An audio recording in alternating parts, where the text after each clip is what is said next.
नमस्ते।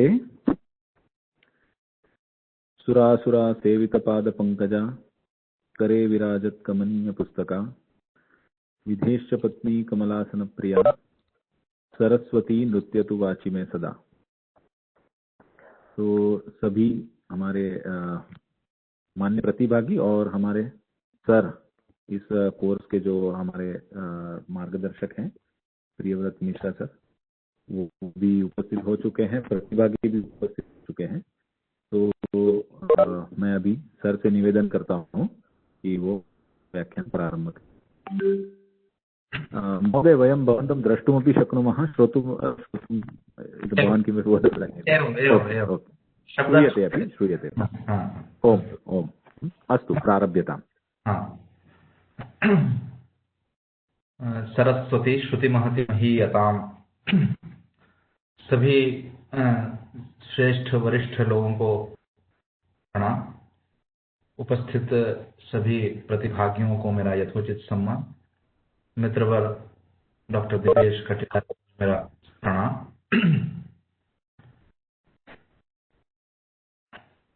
तो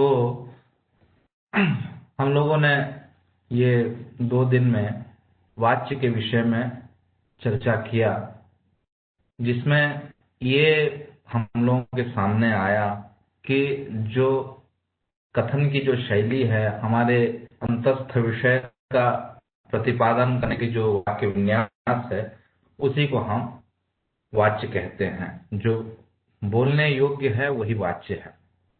उस वाच्य में 3 भेद हमने देखा कि जब क्रिया, हमेशा वाक्य में क्रिया ही प्रधान है, ये सर्वविदित है। तो क्रिया जब कर्ता के अनुसार चलने लगे तो वो कर्तृवाच्य कहलाया। जब क्रिया कर्म के अनुसार चलेगी, कर्म जैसे जैसे उसका वचन परिणाम होगा, क्रिया भी उसी प्रकार से जब क्रिया में ऐसे ही विपरिणाम जब होने लगे तो वो कर्मवाच्य है। वही जब अकर्मक क्रिया के साथ वाच्य परिवर्तन करना चाहेंगे तो वो भाववाच्य हो जाता है। ये पहले हम लोगों ने चर्चा किया था कि वाक्य मुख्यतः दो प्रकार के हैं, एक कर्तृ प्रधान वाक्य, एक अकर्तृ प्रधान वाक्य। कर्तृ प्रधान वाक्य में कर्ता जो है हमेशा प्रधान है, क्रिया उसी के अनुसार चलेगी, तो इसलिए उसे कर्तृवाच्य कहे। और जब अकर्तृ प्रधान वाक्य है, उस अकर्तृ प्रधान वाक्य में क्योंकि कर्ता का प्राधान्य उसमें नहीं है, इसलिए प्राधान्य किसका है ऐसी जिज्ञासा जब हुई तो उसमें दो प्रकार है, क्रिया दो प्रकार की है। ये थोड़ा हम लोगों ने चर्चा किया, विस्तार से हम फिर क्रमशः करेंगे, आज भी करेंगे, आगे भी थोड़ा करेंगे। तो क्रिया जो है दो प्रकार की है, एक क्रिया जो है सकर्मक क्रिया, दूसरी प्रकार की जो क्रिया है वो अकर्मक क्रिया। सकर्मक क्रिया जो है कि जब वाच्य परिवर्तन हम करेंगे तो उसमें क्रिया जो है कर्म के अनुसार चलने लगेगी, इसलिए उसे हम कर्मवाच्य कहेंगे। कर्म के प्राधान्य उसको हम कर्मवाच्य कहेंगे। और जब क्रिया अकर्मक क्रिया के साथ, अकर्मक क्रिया जब प्रधान है, उसमें क्रिया का ही प्राधान्य रहेगा, ना कर्ता की प्राधान्य है, प्रधानता है, न कर्म की प्रधानता है। वस्तुतः केवल क्रिया की ही जहां प्रधानता, क्रिया ही अपना स्वरूप को जब दिखलाने लगे, स्वतंत्र होकर चलने लगे, क्योंकि कर्तृवाच्य में कर्ता के अनुसार क्रिया चलेगी और कर्मवाच्य में कर्म के अनुसार क्रिया चलेगी। लेकिन अकर्मक क्रियाओं में क्रिया अपने ही सत्ता के अनुसार चलेगी, अपने स्वतंत्र होकर चलेगी, इसलिए हम भाववाच्य कहते हैं। भाव इज इक्वल टू क्रिया, ये मन में रख के हम चलेंगे, इसलिए इसको क्रियावाच्य भी हम लोग, वैसे भाववाच्य यही प्रसिद्धि है। भाव शब्द का अर्थ यहाँ क्रिया है, क्रिया की ही प्राधान, जिस वाच्य में जिसकी प्रधानता है, प्राधान्य है, उसी के नाम पे उसका नामकरण किया गया। अगर वाक्य में कर्ता का प्राधान्य है तो हम उसे कर्तृवाच्य कहेंगे। वाक्य में अगर कर्म की प्रधानता है तो उसको हम कर्मवाच्य कहेंगे। वाक्य में अगर क्रिया स्वयं ही प्रधान है, स्वतंत्र है, अपने हिसाब से चलने लगे, तो वो भाववाच्य कहलाएगी।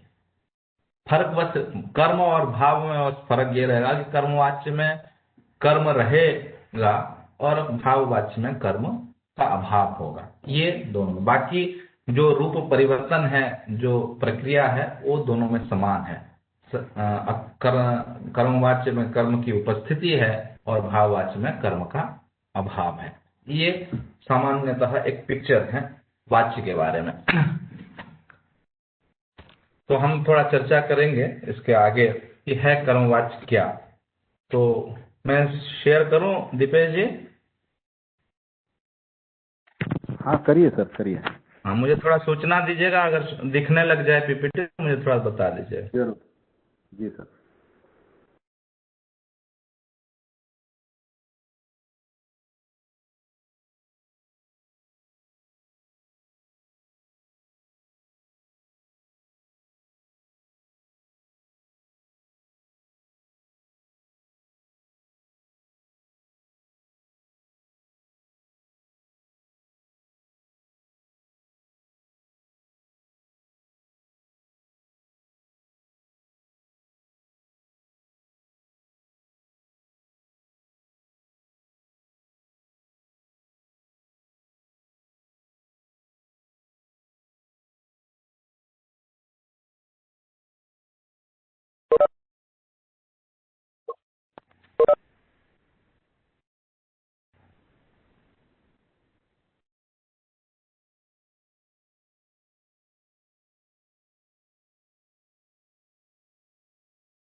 सर वो ये आ रहा है, फॉन्ट ठीक नहीं आ रहा है सर। हाँ, मैं सबसे यही समस्या मैं करूँ।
पर वही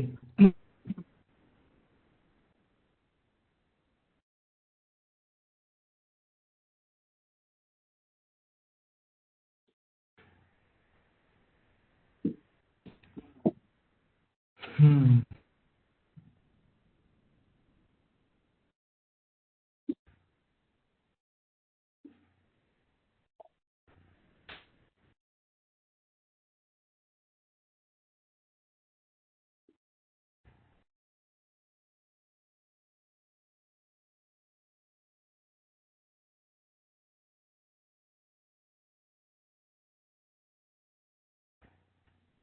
क्या हो जा रहा है इसमें।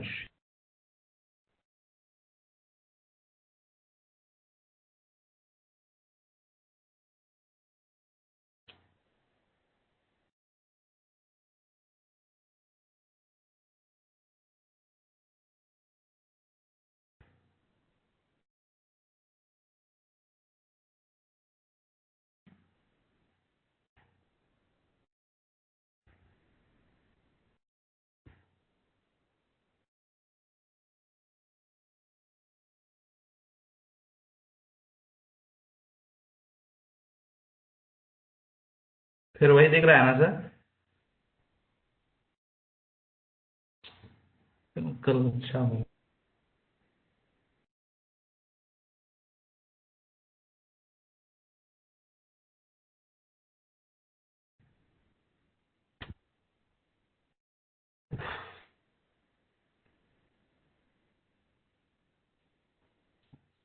अरे इसमें-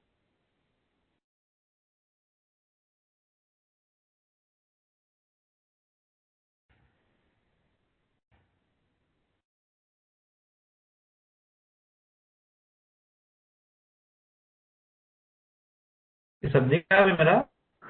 नहीं नहीं नहीं, आपका थोड़ा कनेक्शन भी ये हो रहा है।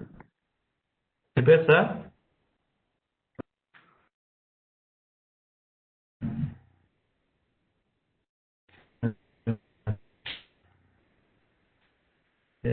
कंटेंट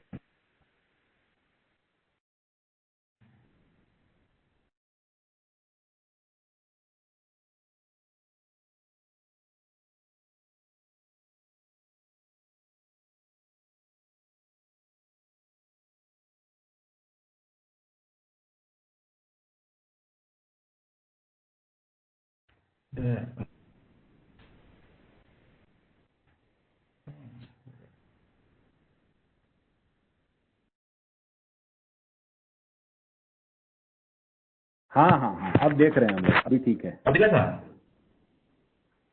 अभी ठीक है सर, बढ़िया है। हाँ हाँ।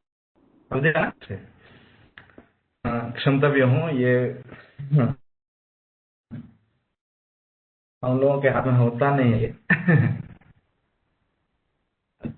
तो आज हम कल जैसे हम लोगों ने सामान्य रूप से चर्चा किया कि कर्तृवाच्य में कर्ता के अनुसार क्रिया का रेगुलेशन होगा। मतलब कर्ता जैसे है, जैसे जो वचन में है कभी उसी के हिसाब से चलेगी। तो रामः ग्रामं गच्छति। रामः क्योंकि प्रथमा में है, एक वचन में है, गच्छति लट लकार वर्तमान काल में गच्छति का प्रयोग। उसमें काल परिवर्तन भी हो सकता है। कल हम लोगों ने सामान्यतः 3 काल के बारे में चर्चा किया था। वर्तमान काल, अतीत काल और भविष्य काल जो सामान्यतः प्रयोग है वो हम चर्चा किए थे। इसके अतिरिक्त भी संस्कृत में और भी कुछ विषय है, तो वो कालांतर में हम चर्चा करेंगे। तो सामान्यतः ये कर्तवाच्य में ये हुआ कि क्रिया जो है कर्ता के अनुसार चल। अब आज कर्म वाच्य के विषय में चर्चा करेंगे।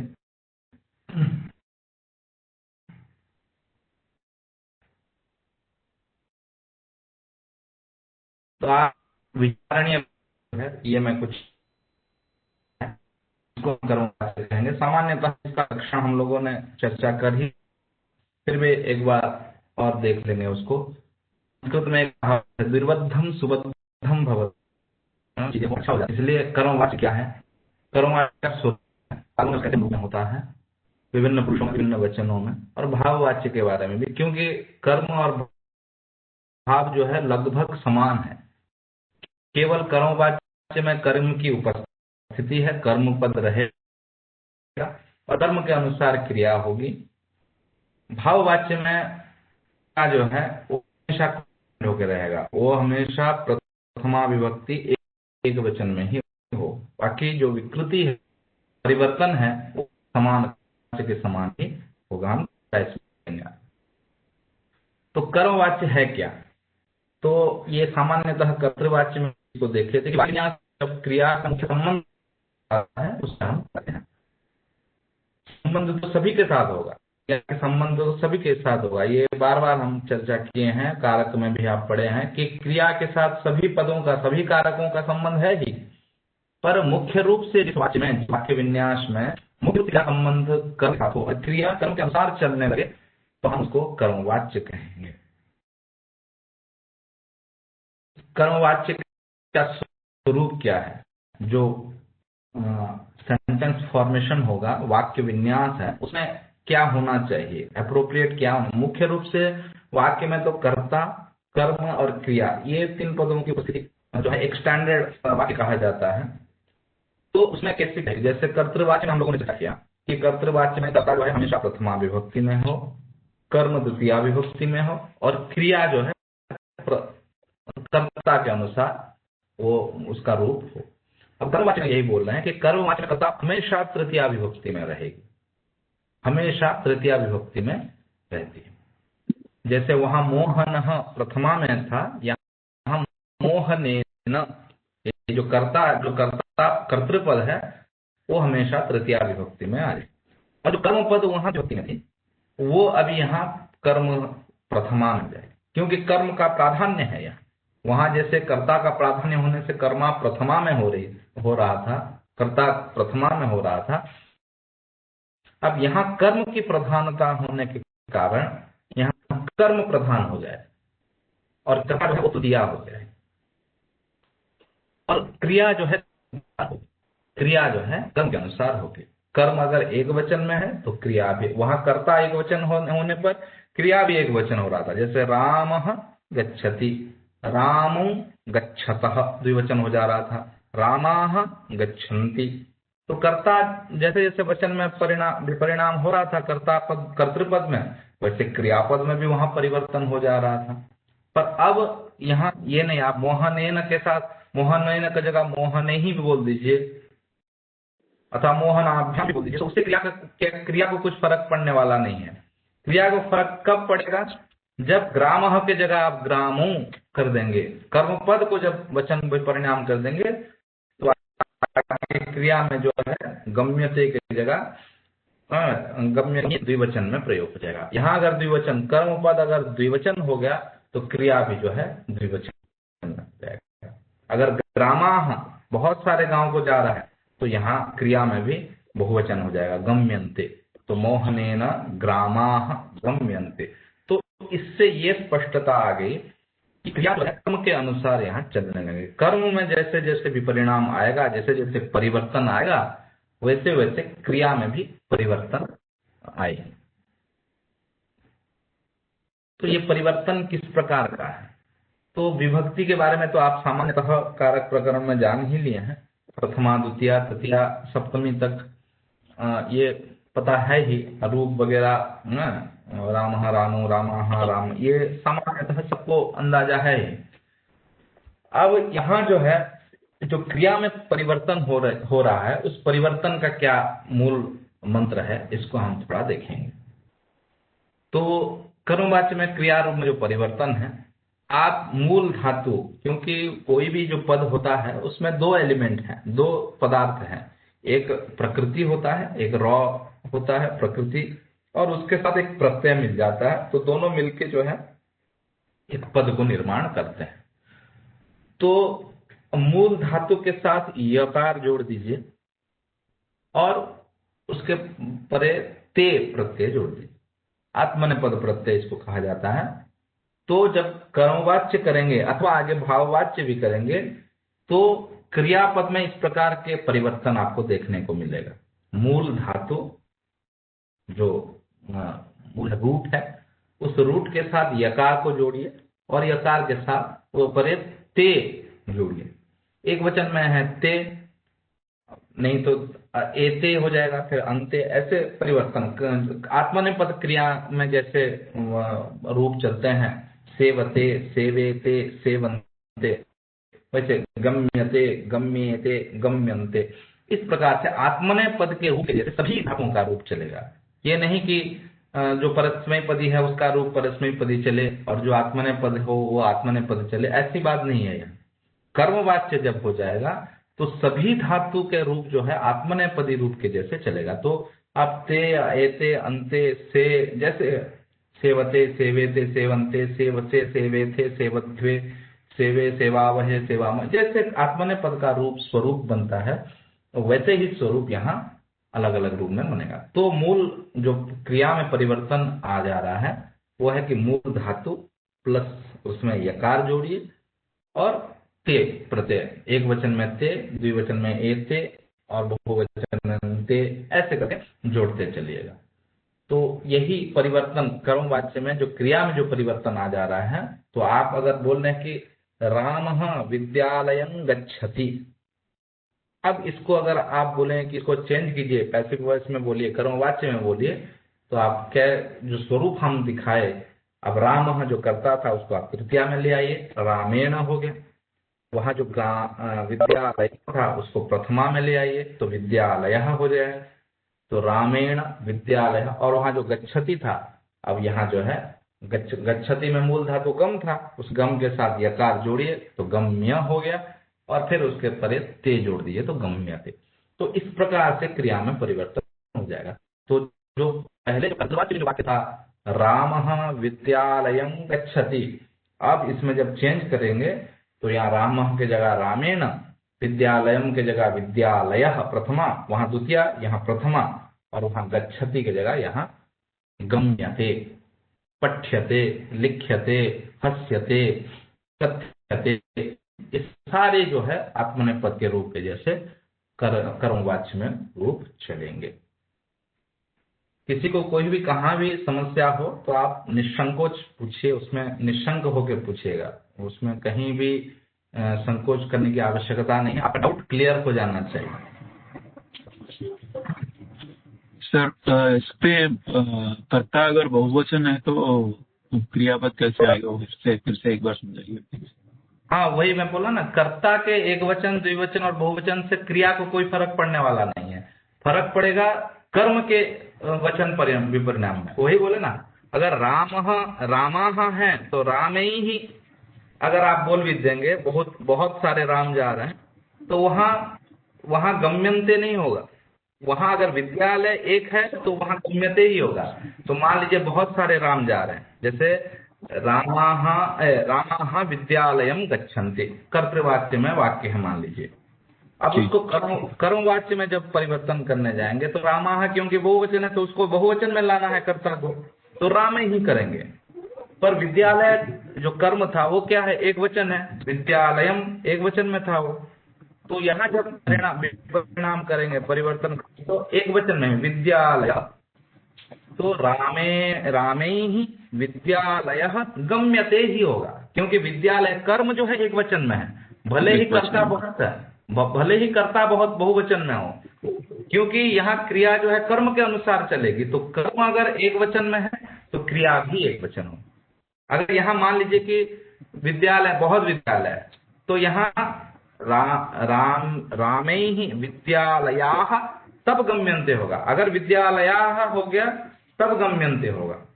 अगर वहां रामेण एक वचन भी कर दिए हैं और यहाँ विद्यालयाः बहुवचन में है तो वहां गम्यन्ते ही होगा। कर्ता के वचन विपरिणाम से क्रिया में कोई फर्क नहीं आएगा।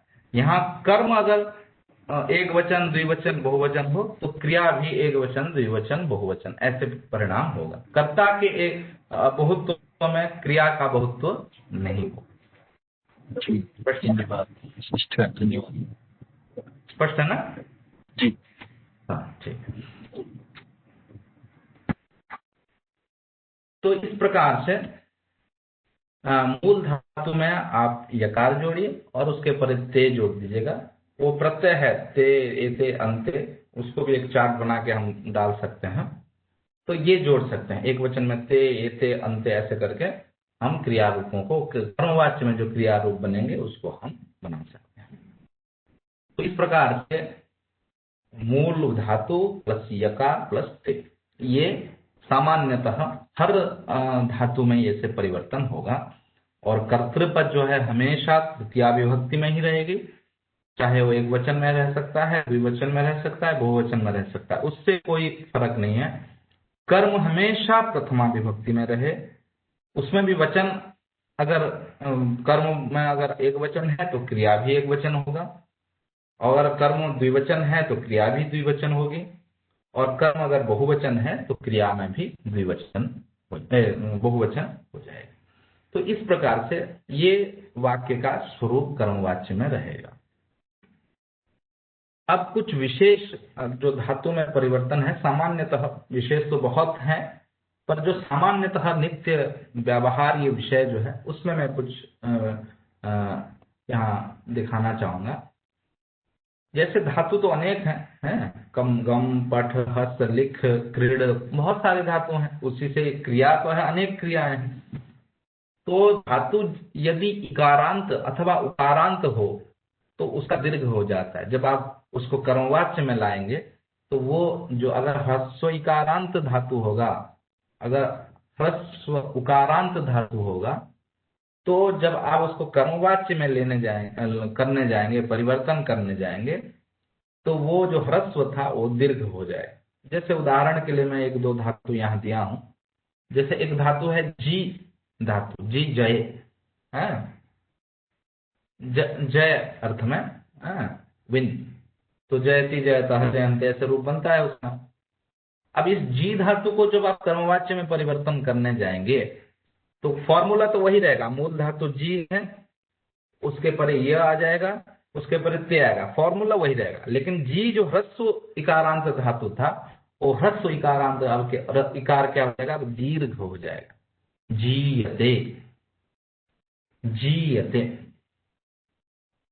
वैसे ही ह्रस्व उकारांत धातु, ये कुछ विशेष बातें हैं, नहीं तो जो फॉर्मूला हम बताए आप उसी को अगर फॉलो करेंगे तो जी धातु ह्रस्व इकारांत है, यकार जोड़ दीजिएगा, ते जोड़ दीजिए, तो जी ह्रस्व जी या ते ऐसे लिखेंगे तो थोड़ा गलत हो जाएगा। क्योंकि संस्कृत में मात्राओं का बहुत ही महत्वपूर्ण स्थान है। मात्रा में आप ह्रस्व को दीर्घ को ह्रस्व ऐसा नहीं कर सकते हैं।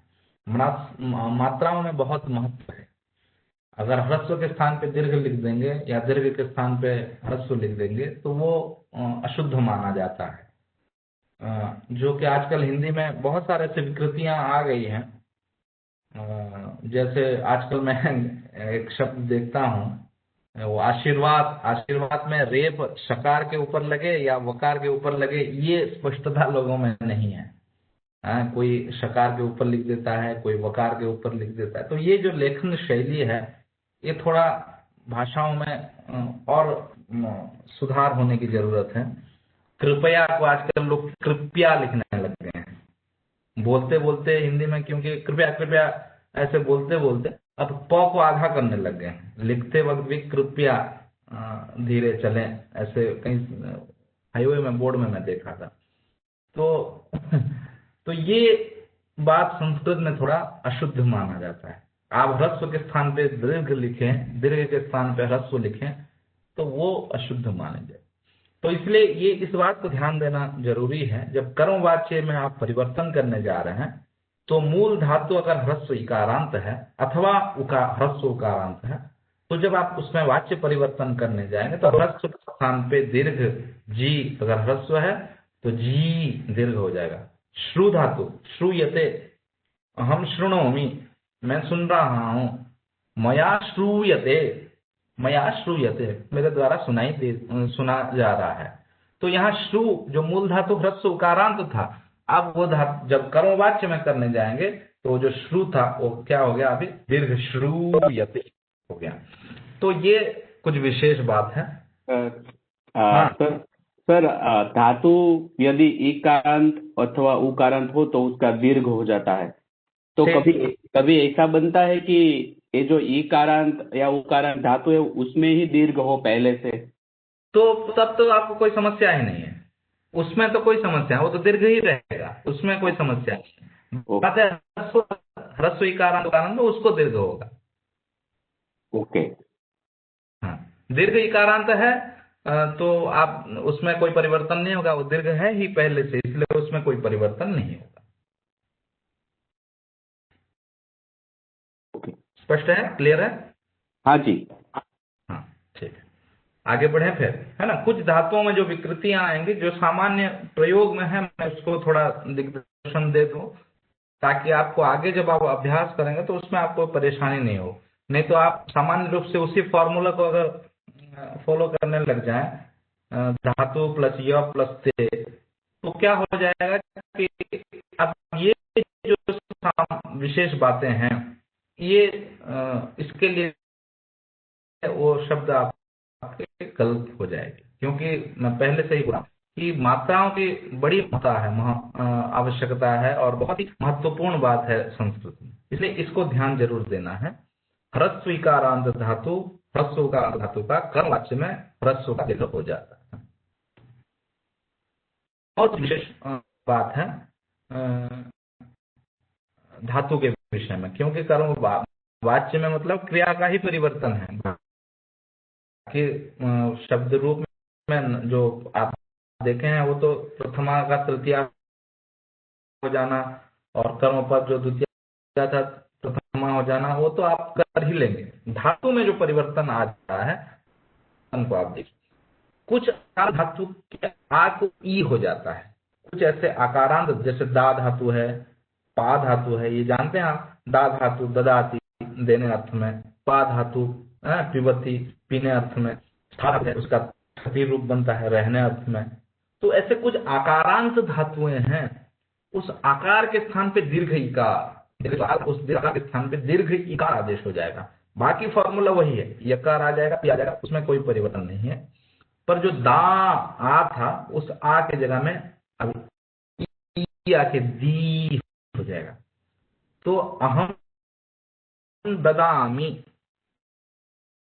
आप कर्तृवाच्य में जब उसको बोले तो अहम ददामी, उसी को जब परिवर्तन करके कर्मवाच्य में बोलेंगे मया दीयते, दायते बोलेंगे वहां, उसी को पहले वाले फॉर्मूला को दा य प्लस ते शब्द बना सकते हैं।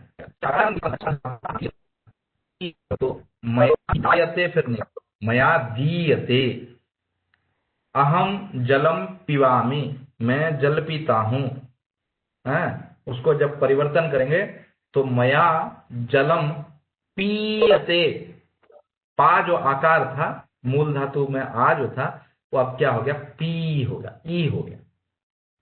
अहम तिष्ठामि अथवा जनाः तिष्ठन्ति, अब उसको जब परिवर्तन करेंगे तो मूल धातु वहां तिष्ठन्ति में स्था है, तिष्ठन्ति जो पद आप देख रहे हैं उसमें मूल धातु स्था धातु है, तो स्था आकारांत उस आकार के स्थान पे ई हो जाएगा, तो मया स्थीयते।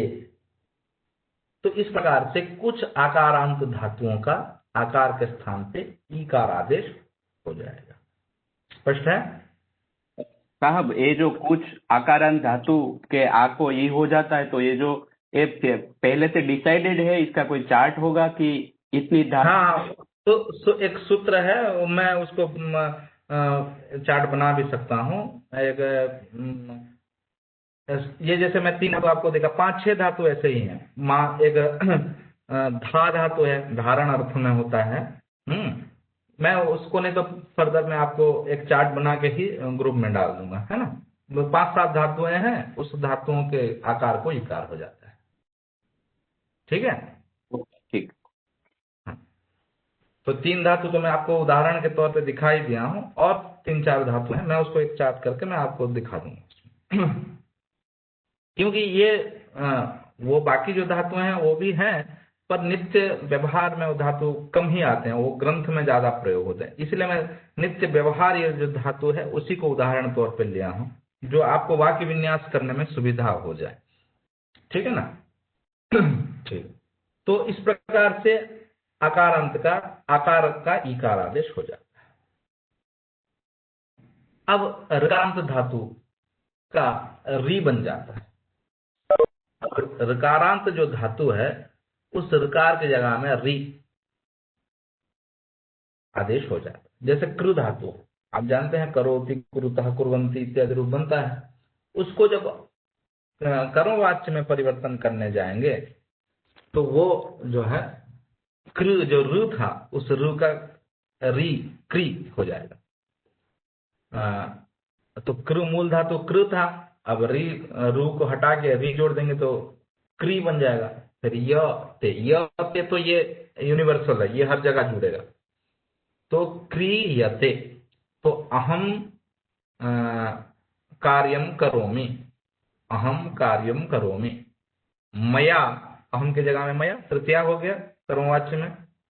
कार्यम, क्योंकि वो नपुंसक है तो वहां भी जैसा रूप है यहाँ भी वैसा ही रूप। तो मया कार्यम, वहां करोति का जगह करोमि की जगह में यहाँ कृ जो धू धातु था उस कृ धातु में री आ जाएगा तो क्रियते रूप बन जाएगा। ये विशेष कुछ बातें हैं, नहीं तो आप उसको क्रूयते रूप बना देंगे, क्रूयते जोड़ देंगे जो सामान्य फॉर्मूला है, तो फिर वो गलत होने लग जाएगा।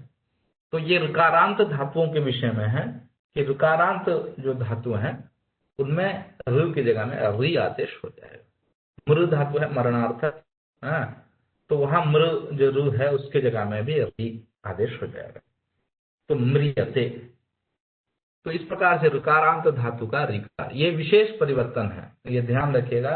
आकारांत धातुओं का ईकार हो जाना, दीर्घ ईकार हो जाना, ह्रस्व इकारांत और ह्रस्व उकारांत का दीर्घ हो जाना, और ऋकारांत धातुओं का री आदेश हो जाना, ये कुछ विशेष बातें हैं।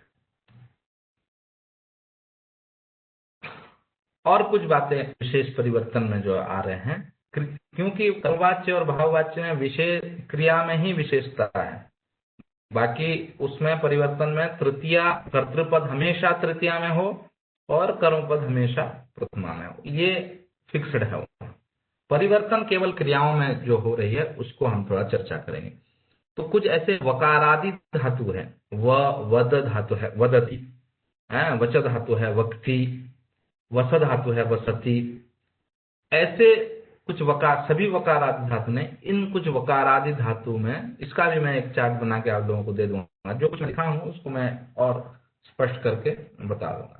तो वद, वच, वस आदि कुछ धातुओं के जो वकार है उस वकार के स्थान में उकार आदेश हो जाता है। व जो था उसको उ हो जाता है, उसको संस्कृत व्याकरण में संप्रसारण कहते हैं, खुल जाना है ना, संप्रसारण। व जो था वो खुल के उ हो गया।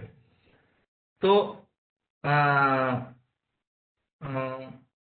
ये इन धातुओं के वद धातु, वच धातु, वस धातु, इनका व के स्थान पे उ आदेश हो जाएगा।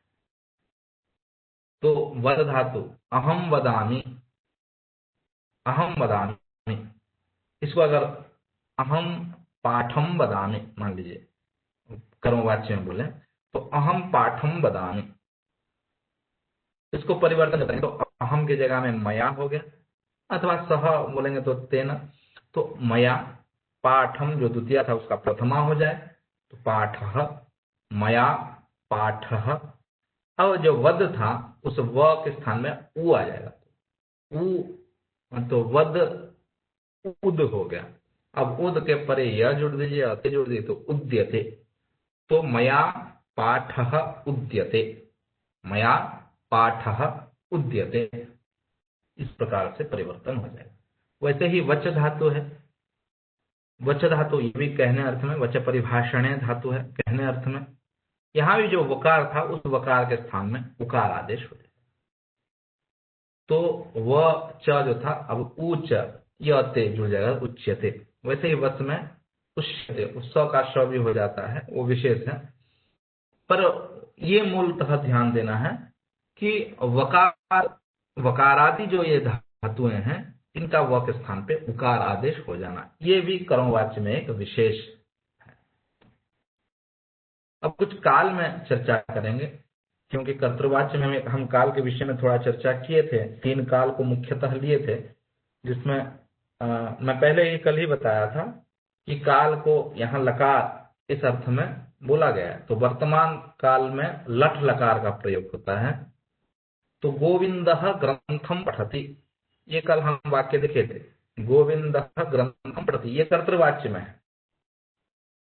अब इसको अगर परिवर्तन कर लिए तो गोविंदः के जगह गोविंदेन तृतीया हो गए, ग्रंथम जो द्वितीया था उसको ग्रंथः प्रथमा कर दिए, और पठति क्योंकि ग्रंथ जो है एक वचन में है, ग्रंथः एक वचन में है, तो पठति का जो परिवर्तन करेंगे तो मूल धातु है पठ, उसके साथ यकार जोड़ देंगे और ते जोड़ेंगे तो पठ्यते। तो इस प्रकार से गोविंदेन ग्रंथः पठ्यते, वहां जो मूल वाक्य था गोविंदः ग्रंथम पठति, ये कर्तृवाच्य में था। इसको जब आप परिवर्तन किए तो गोविंदेन तृतीया हो गया कर्ता, ग्रंथम जो द्वितीया कर्म पद जो द्वितीया था वो अभी कर्मवाच्य में प्रथमा हो जाएगा, तो ग्रंथः एक वचन हो गया, और ग्रंथः क्योंकि एक वचन है इसलिए यहाँ पठ्यते हो गया। मान लीजिए ग्रंथ 2 ग्रंथ पढ़ रहा है, गोविंद जो है 2 ग्रंथ पढ़ रहा है, तो अब क्या हो जाएगा, गोविंदेन ग्रंथौ द्विवचन हो जाएगा, 2 ग्रंथ पढ़ रहा है, तो अब कर्म पद क्योंकि द्विवचन हो गया तो यहाँ क्रिया में भी परिवर्तन, ग्रंथौ पठ्येते। अगर बहुत सारे ग्रंथों को पढ़ रहा हो तो आप क्या बोलेंगे, गोविंदेन, गोविंदेन कर्ता एक ही है, उसमें कोई परिवर्तन नहीं आ रहा है, और परिवर्तन आएगा भी तो क्रिया में कोई फर्क पड़ने वाला नहीं है। क्रिया कर्म पद अगर परिवर्तन हो जा रहा है तो उसमें क्रियापद का परिवर्तन हो जाएगा। तो गोविंदेन ग्रंथा पठ्यन्ते बहुवचन हो जाएगा। तो कर्म जैसे जैसे वचन में परिवर्तन होने जाएगा क्रिया में भी वैसे। तो गोविंदेन ग्रंथः पठ्यते, गोविंदेन ग्रंथौ पठ्येते, गोविंदेन ग्रंथाः पठ्यन्ते। इस प्रकार से कर्म के परिवर्तन में क्रिया का भी परिवर्तन होने लगे। लंग लकार में भी परिवर्तन का वही है, कर्ता पद जो है गोविंदः ग्रंथम अपठत, कल हमने ये चर्चा किया था कि अतीत काल अर्थ में लंग लकार का प्रयोग होता है। तो लंग लकार में परिवर्तन हम किए थे कैसे कि मूल धातु से आगे अ जोड़ दीजिए और आगे जो ती था उस ती का इकार को हटा दिए तो आपको लंग लकार रूप मिल जाएगा। तो अपठत रूप में लिया था वहां। तो आप इस लंग लकार को जब हम कर्मवाच्य में बोलने लगे तो कैसे होगा देखिए। तो गोविंदः जो कर्तृवाच्य में था उसका तृतीया दिए तो गोविंदेन, ग्रंथम जो वहां कर्तृवाच्य में द्वितीयांत पद था उसको प्रथमांत कर दिए तो ग्रंथः। अब काल में परिवर्तन है तो वहां अपठत था, अब यहां देखिए अ तो जुड़ेगा ही, पठ मूल धातु है, यकार जोड़ दीजिए और यहां ते नहीं, लंग लकार में तो, क्योंकि आत्मनेपदी का जैसे रूप चलता है वैसे ही रूप यहां भी चलेगा। तो गोविंदेन ग्रंथः अपठ्यत, गोविंदेन ग्रंथः अपठ्यत। कर्म अगर द्विवचन हो जाएगा तो अपठ्येताम, गोविंदेन ग्रंथो अपठ्येताम। अगर ग्रंथ बहुत सारे ग्रंथ हो जाएंगे तो गोविंदेन ग्रंथाः अपठ्यन्त, इस प्रकार से बहुवचन में हो जाएगा। तो कर्म के अनुसार से क्रिया में परिवर्तन, लकार भी परिवर्तन होने पर भी क्रिया हमेशा कर्म को ही फॉलो करेगी। और भविष्यत काल में आगे देखेंगे भविष्यत काल में क्या है। तो गोविंदः ग्रंथम पठिष्यति, गोविंद ग्रंथ को पढ़ेगा, तो वही परिवर्तन जब करेंगे तो गोविंदः गोविंदेन हो गया, ग्रंथम ग्रंथ हो गया। मैं बोला हूं वो हमेशा वैसे ही परिवर्तन होगा, उसमें काल का कोई फर्क नहीं आएगा, उसमें और किसी प्रकार का भी परिवर्तन हमें वांछित नहीं है या होता भी नहीं है। क्रिया में परिवर्तन देखिए, वहां पठिष्यति था, अब यहाँ क्या हो जाएगा, मूल धातु पठ है और पठिष्य वहां था, यहाँ भी यकार आ ही जाता है तो पठिष्यते। मैं बोला हूं कि कर्मवाच्य में अथवा भाववाच्य में हमेशा धातु जो है आत्मनेपद में होने लगे, वहां पठिष्यति था, यहाँ पठिष्यते। हो जाएगा। तो गोविंदेन ग्रंथः पठिष्यते, अगर गोविंद ग्रंथ, दो ग्रंथ पढ़ रहे हैं तो गोविंदेन ग्रंथो पठिष्येते, ग्रंथो द्विवचन हो जाएगा तो पठिष्येते द्विवचन हो जाएगा। अगर ग्रंथाः हो जाएगा तो गोविंदेन ग्रंथाः पठिष्यन्ते। इस प्रकार से कर्म के परिवर्तन में क्रिया के भी परिवर्तन होने लग जाएगा। और विशेष बात है, इसको थोड़ा कंफ्यूजन यहां होता है, इसको थोड़ा ध्यान से देखिए। मान लीजिए कर्मवाच्य में क्रिया जो है कर्म के अनुसार चलेगी, ये तो तय है। मान लीजिए कि कर्म के स्थान में युष्मत शब्द रहे, या कर्म के स्थान पे युष्मत शब्द रहे। युष्मत मतलब वही त्वम युवाम यूयम, ये जो आप पढ़े हैं। तो अब क्रिया कैसे होगी? वहां तो प्रथम पुरुष वाली क्रियाएं हर जगह हो रही थी, ग्रंथ लीजिए अथवा और भी कुछ लीजिए, तो वहां प्रथम पुरुष वाली क्रियाएं हो जा रही थी। लेकिन कर्म के स्थान में अगर यहाँ युष्मत शब्द आ गया तो क्रिया जो है युष्मत शब्द अगर करता रहे तो क्रिया में मध्यम पुरुष आ जाता है। कल हमने चर्चा किया था, परसों चर्चा किया था, कल ही चर्चा किया था कि मध्यम पुरुष का कर्ता जो है त्वम युवाम यूयम, और मध्यम पुरुष के हिसाब से क्रियाएं होंगी। तो वहां पठसी, पठथ, पठथ ऐसे हो रहा था, लिखसी, लिखथ, लिखथ, और वैसे ही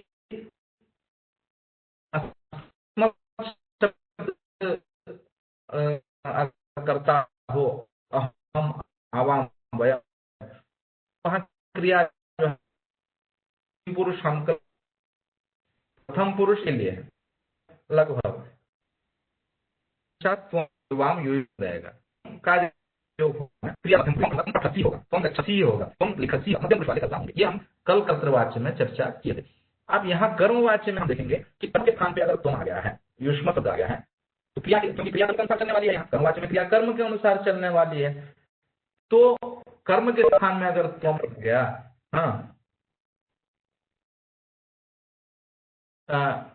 आ गया, तो इस प्रकार से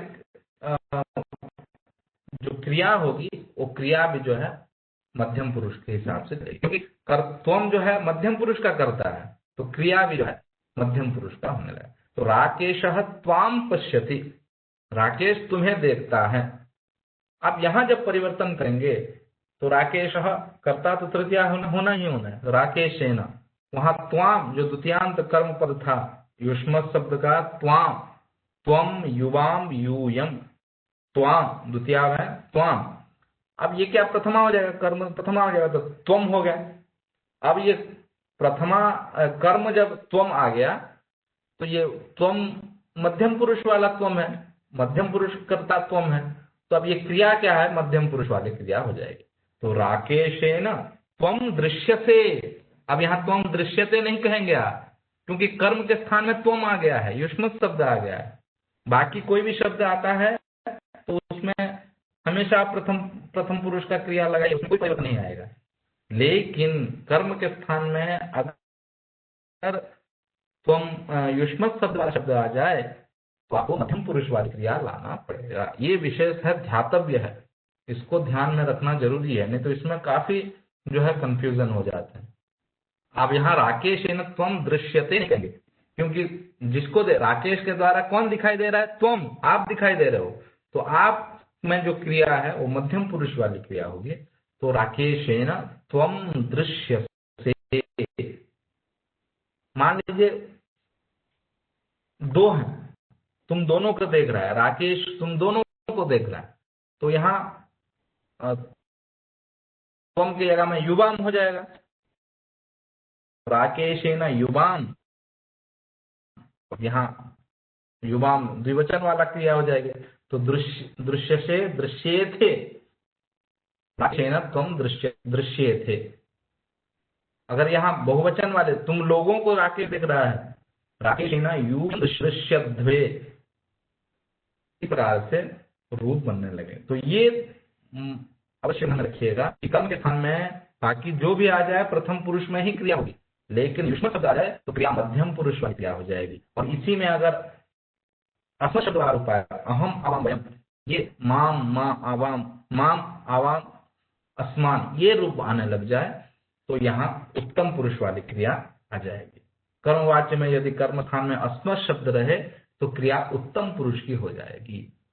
जैसे उदाहरण के लिए देखिए, मुकेश माम वदति, मुकेश मुझे बोलता है। अब यहां जब परिवर्तन करें तो मुकेश का मुकेशेन हो गया, और माम अस्मत् शब्द का द्वितीय विभक्ति एक वचन का माम।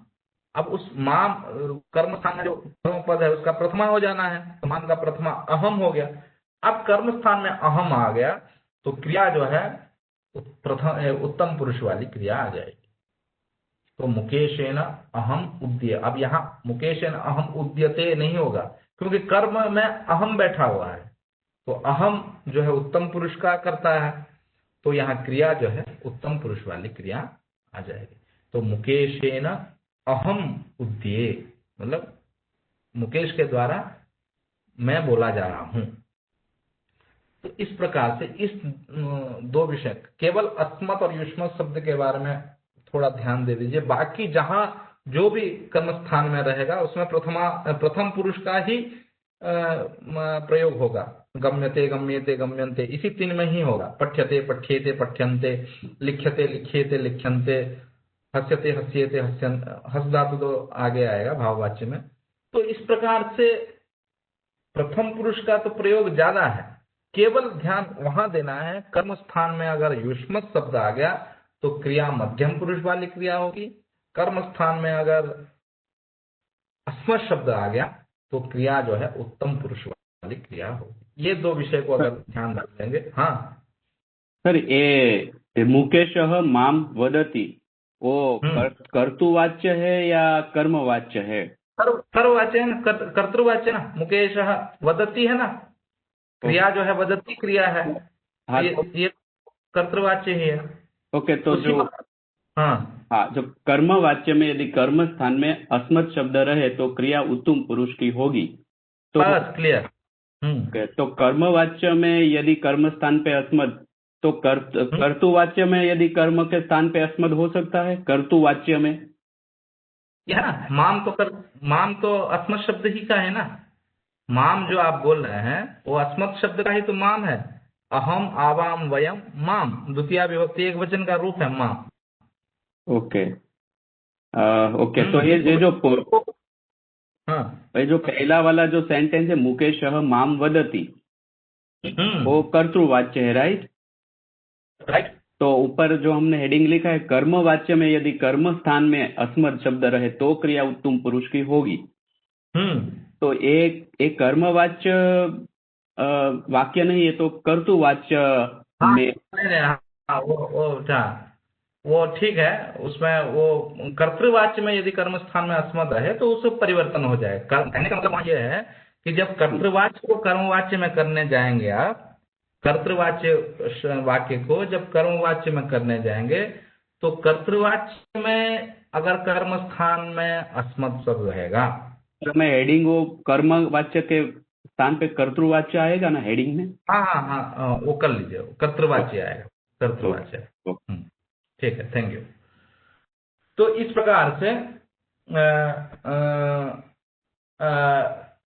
ये दो विषय को आप थोड़ा ध्यान दीजिएगा कि अगर कर्म स्थान में अगर युष्मत् शब्द रहे तो क्रिया जो है मध्यम पुरुष की क्रिया होगी।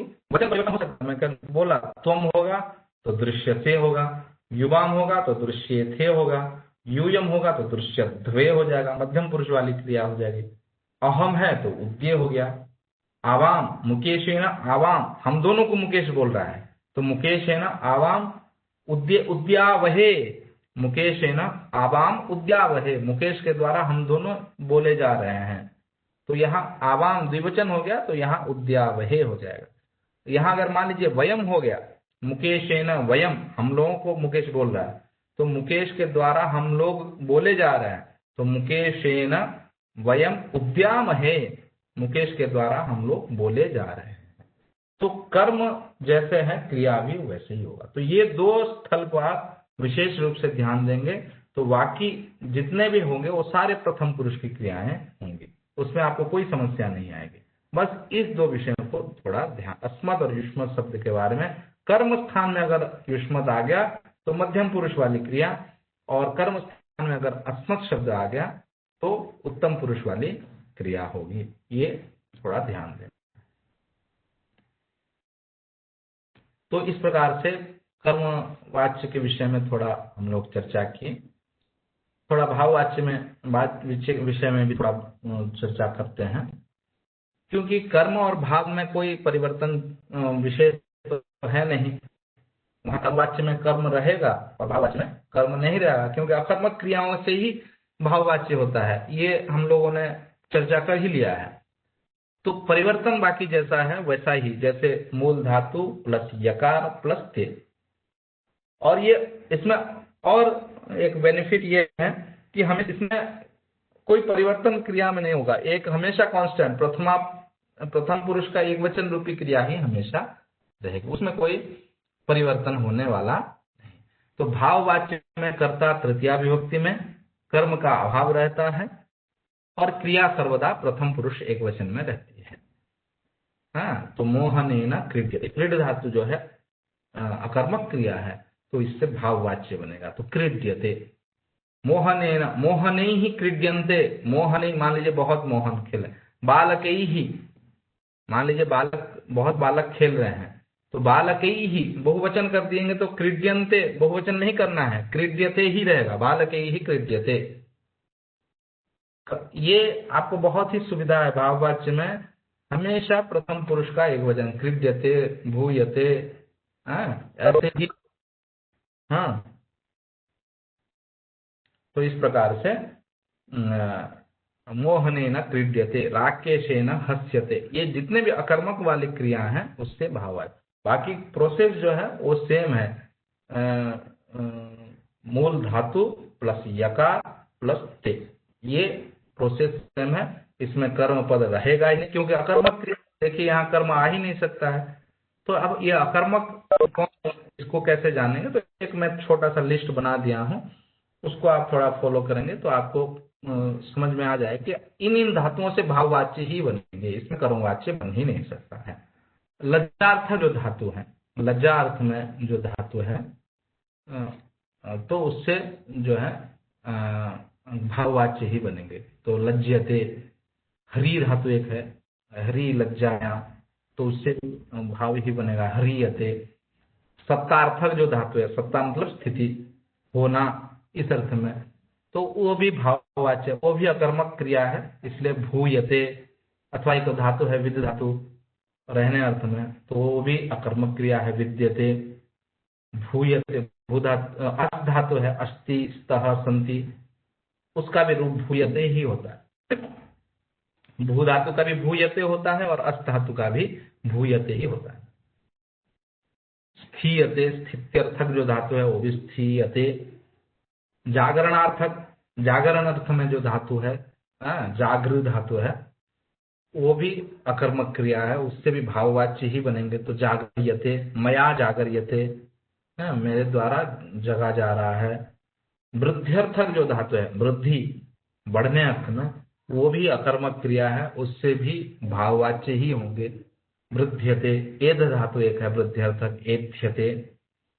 क्षयार्थक धातु, क्षय होने में जो धातु है, क्षी धातु, क्षय, वो भी अकर्मक क्रिया है, तो उससे भी क्षीयते भाववाच्य बनेंगे। उसके बाद भयार्थक धातु है, भीयते। जीवनार्थक धातु है, उससे जीव्यते। मरणार्थक धातु है, उससे म्रियते। उसका शयनार्थक धातु है, शय्यते, सुप्यते, ये शयनार्थक। ये सारे जो है जितने भी हमने लिस्ट बनाया हमने, इन लज्जार्थक धातु लज्जते, ह्रियते, ये दो में दिखाया। और भी इस अर्थ में और धातुएं हो सकते हैं, धातु गण को हम देखेंगे तो और भी लज्जार्थक धातुएं हो सकते हैं।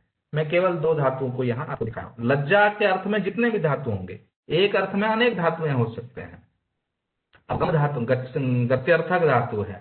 गच्छति खाली है, जाने अर्थ में केवल गच्छति ही नहीं है, याति है, प्रैति इत्यादि अनेक धातुएं हैं जो गत्यर्थक गमनार्थक धातुएं हैं।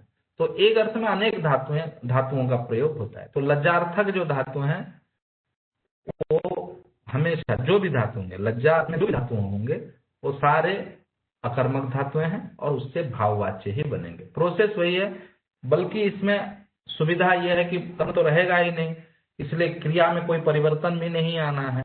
उसमें हमेशा प्रथम पुरुष का एक वचन ही रहेगा। इस प्रकार से इन धातुओं से भाववाच्य ही बनते हैं। ये एक लिस्ट है, तो ये भाववाच्य है।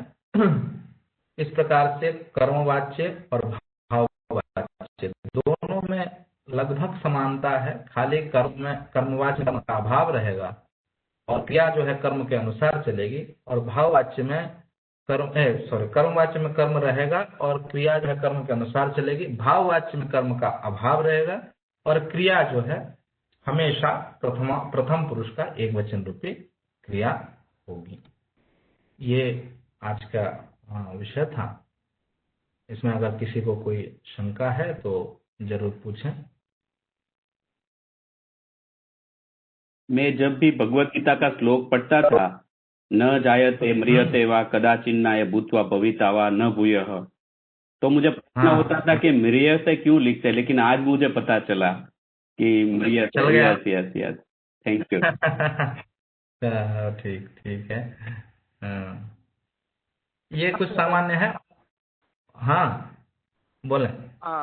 एक वाक्य है भयम नास्ति, इसका हम भाववाच्य में बनाएंगे तो नास्ति इसमें ना आगे आएगा तो क्या बनेगा रूप? न भूयते, अस्थि का भूयते बनता है। अस धातु जो है उसका भू आदेश हो जाता है। हाँ तो भयः न भूयते वा? नहीं भय न हो जाएगा ना, मैं बोला ना कर्ता तृतीया भय न भूयते। हाँ धन्यवाद। हमेशा इसको ध्यान दीजिएगा, कर्ता को तृतीया करनी है, ये तो हमेशा ध्यान रखिएगा। धन्यवाद। हाँ, और किसी को कहीं शंका है या कालांतर में? सर नमस्कार। नमस्कार सर, आज बहुत अच्छा सेशन रहा।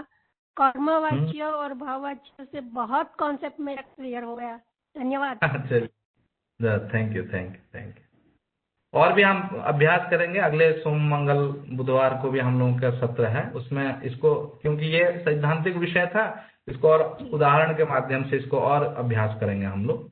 जी धन्यवाद सर।